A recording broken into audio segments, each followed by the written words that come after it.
The vice presidency is a mostly symbolic job.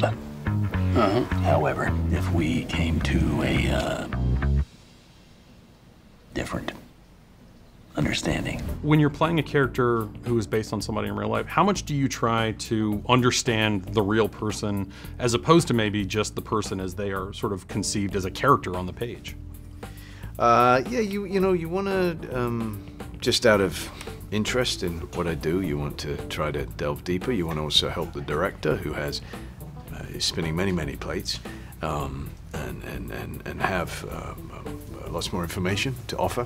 You know, I sort of consider myself like a waiter for the director. You know, you can recommend all sorts of different choices, and they're going to go ahead and pick one, but you have to know how to make every single one of them. And so that helps with the impression when you're watching a film that there's much more than what you're seeing just on the screen. It's more, you know, impressions and impersonations, and what I try to do is step away, of course, look at the script, step away from the script, and kind of get into this person and understand their humanity and understand, you know, how they see themselves and you know, what motivates them inside of that point of view. And luckily Lynn wrote a lot, so I had a lot to read and dive into. She wrote a memoir about growing up in Wyoming, and that was really helpful, sort of understand what she said in that and what she didn't say, you know, or like how she didn't expand on certain subjects, helped me understand where her sensitivities were. But yeah, I always want to approach it without judgment and really trying to come from a place of understanding them. Really what you're watching is you're watching some of the most special actors on the planet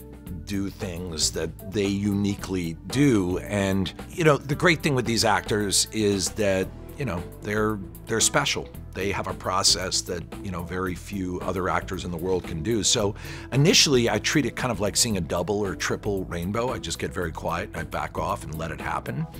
And once they've done 3 or 4 takes like that, I then will start to chip in and chime in and go, hey, try this. But the other good news is they're incredibly collaborative. They love it. They love input. They love ideas. So I'll throw them other lines of dialogue. I'll say, hey, try this. So yeah, it's the best of both worlds. I mean, you really get to see these great actors do what they do, and at the same time, they're generous enough that they invite you in. With a gentleman like Mr. Cheney, though, it's endlessly fascinating. You know, he's a fascinating character.